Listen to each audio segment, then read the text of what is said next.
اسلام کی 5ویں منزل تھی جس سے اسلام دنیا میں غالب ہوا ہے، اور 6ویں منزل ہے حضرت حسن کی فراست.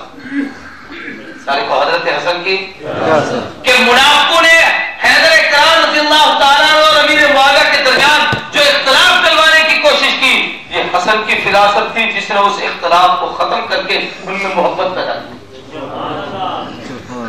اب جب محبت پیدا ہو جائے، عدل کے کنارے لہرا جائیں، ہر جگہ سکون آ جائے، تو پھر ایسا جو اسلامی دور ہوتا ہے اس کو کہتے ہیں اسلامی سیاست. کیا کہتے ہیں؟ اور وہ اسلامی سیاست کا زمانہ امیر معاویہ رضی اللہ تعالیٰ عنہ کا ہے. 65,50,000 مربع میل پر امیر معاویہ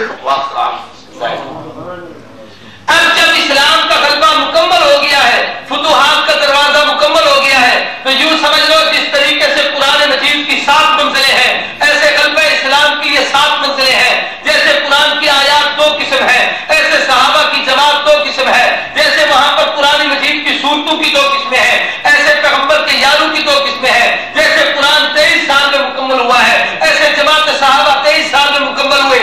اور ایک بات اور عجیب کہتا ہوں، قرآن پڑھنے سے پہلے آپ پہلے ایک تختی پڑھتے، 9 تختی مستانی قاعدہ چھوٹا سا ہم پڑھتے تھے اپنے زمانے میں. آج کل یہ نورانی قاعدے اور یہ سب قرآن یہ قاعدے آتے ہیں.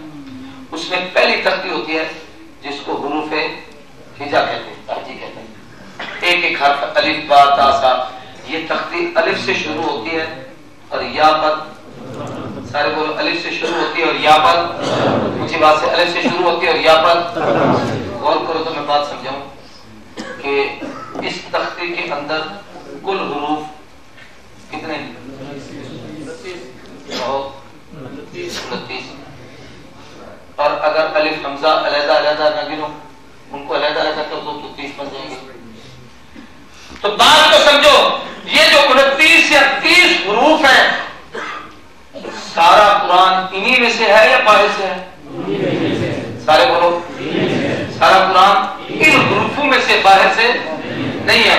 تو اب اگر کوئی آدمی یوں کہے قرآن کو تو میں مانتا ہوں لیکن الف کو نہیں مانتا،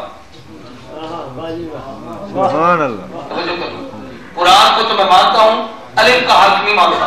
قرآن تو مانتا ہوں، با کو نہیں مانتا. قرآن تو مانتا ہوں، سا کو نہیں مانتا. قرآن کو مانتا ہوں، میں جیم کو نہیں مانتا. تو میں آپ سے پوچھتا ہوں کہ کسی ایک حرف کا انکار کرنے سے وہ آدمی مسلمان رہے گا؟ اونچی بات سے کہو. تو یاد رکھو، جیسے پورے قرآن کو سمجھنے کے لیے الف سے یا تک ان حروف کی ضرورت ہے، تو پورے اسلام کو سمجھنے کے لیے خلافت راشدہ کے 30 سال ابو بکر کی الف سے علی کی یا تک سمجھنا ضروری ہے. جیسے اس تختی کو ماننا پورے اسلام کو ماننا ہے، ایسے پورے دین قرآن مجید کے اس تختی کو ماننا پورے قرآن کو ماننا ہے. جو خلافت راشدہ کی تختی آدم ابو بکر کی الف سے شروع ہوئی، علی کی یا پر ختم ہوئی، اس کو ماننا پورے دین اسلام کو ماننا ہے. ان میں سے کسی ایک تختی کا انکار کرو، کسی ایک حرف کا انکار کرو، بالکل ایسے ہے جیسے کوئی کہے قرآن کو تو مانتا ہوں لیکن اس حرف کو نہیں مانتا. ہر پارے کے کتنے پاؤ ہوتے ہیں؟ سارے بولو.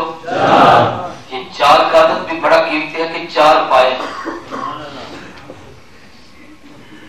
جیسے آپ کا ہر قرآن کے پارے کے 4 پاؤ ہیں، تو خلافت راشدہ کی تختی کے بھی تو 4 ہی پائے تھے، صدیق، فاروق، عثمان، علی. اس لیے ہم کہتے ہیں خلافت راشدہ. سارے کو خلافت راشدہ. اب میں آپ کو بہت قریب لے آیا کہ جب غلبہ اسلام مکمل ہو گیا امیر معاویہ کا زمانہ، سیدنا حسن نے صلح کی حضرت امیر معاویہ رضی اللہ تعالیٰ عنہ کے ساتھ. تھوڑا سا پیچھا پس منظر آپ کے سامنے رکھ دوں. اس صلح میں جو شرطیں طے ہوئی ان میں سے ایک یہ بھی تھی کہ خاندان نبوت کے افراد حضرت حسن اور حسین یہ مسجد ربی میں دین کی خدمت میں مصروف رہیں گے، اور ان کو اتنے ہدایات اور تحائف بھیجے جائیں اور ان کو اتنے وظیفے متعین کر دیے جائیں. یہ اسلامی حکومت کی ذمہ داری ہے. تو امیر معاویہ نے پوری زندگی اس کو نبھایا. ان شرطوں میں ایک شرط یہ بھی تھی، پوری توجہ سے میری بات کو سمجھنا، اور میں یہاں ایک بات اور بھی آپ سے عرض کر دوں درمیان میں کہ اس کیس میں جو کربلا کا واقعہ ہے، دنیا میں 3 قسم کی رائے. کتنے قسم کی؟ ایک رائے ہے خارجیوں کی، ایک رائے ہے رافضیوں کی، اور ایک رائے ہے اہل سنت والجماعت.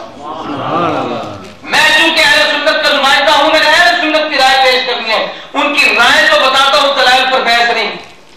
خارجیوں کی رائے یہ ہے کہ یزید حاکم وقت امیر المومنین تھا، اسلامی سلطنت کا سربراہ تھا، اس کی مخالفت کا کسی کو کوئی حق نہیں تھا. الیاذ باللہ الیاذ باللہ الیاذ باللہ الیاذ باللہ، بقول ان کے خارجیوں کے بدبختوں کے حضرت حسین کا یہ خروج مناسب نہیں تھا. انہوں نے اچھا نہیں کیا تھا. جب ایسا ہوا ہے باہر نکلے ہیں تو نتیجہ یہی کچھ نکلتا. کہہ دو استغفر سارے کو پھر تو استغفر. یہ ان کی رائے. رافضیوں کی رائے یہ ہے کہ جس وقت یزید پر سر اقتدار آیا ہے اسلام دنیا سے مل چکا تھا، ہر جگہ کفر عام ہو گیا تھا، بے دینی تھی، الحاد تھا. اسلام کو بچانے کے لیے الیاذ باللہ حضرت حسین کے ساتھ کوئی بھی چلا. تلے حضرت حسین دہلی گئے اور اپنے چند افراد کو ساتھ لے کر گئے اور کربلا کے میدان میں ان کی شہادت ہو گئی. پھر اسلام زندہ ہوا. یہ رائے کی ہے. لیکن میں کہتا ہوں بھائی حضرت حسین تو ہو گئے شہید اور وہ گئے اسلام کو زندہ کرنے کے لیے، سارا خاندان تو اللہ کے راستے میں قربان ہو گیا. حکومت تو پھر یزید کی رہی، اسلام کب زندہ ہوا؟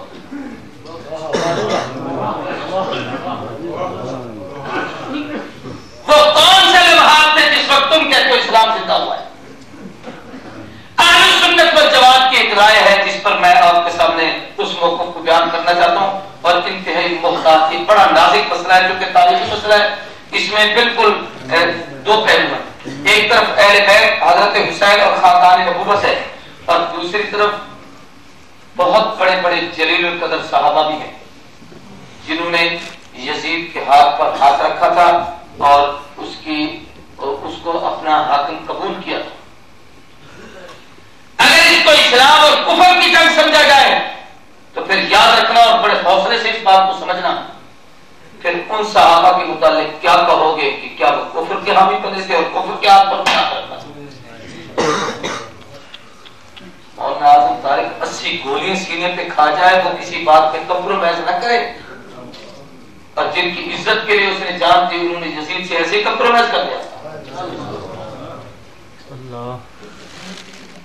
میں اس موضوع کو تھوڑا سا کھولنا چاہتا ہوں. اگر آپ شرع صدر سے بیٹھے تو شاید میں آپ کو یہ موقف سمجھا سکتا.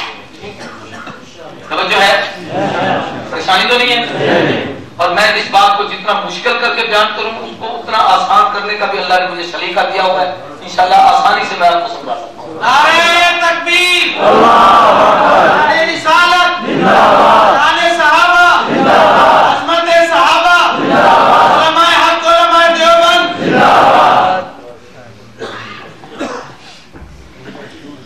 امیر معاویہ رضی اللہ تعالیٰ عنہ نے 65,50,000 مربع میل تک اسلامی سلطنت کو پھیلایا اور خوب خدمت اسلام کی ہے.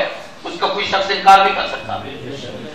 اپنے آخری دور میں سیدنا امیر معاویہ نے اس وقت کی شورا جو وہاں شام میں ان کے پاس تھی، چونکہ دار الخلافت اس وقت مدینے میں نہیں تھا، حضرت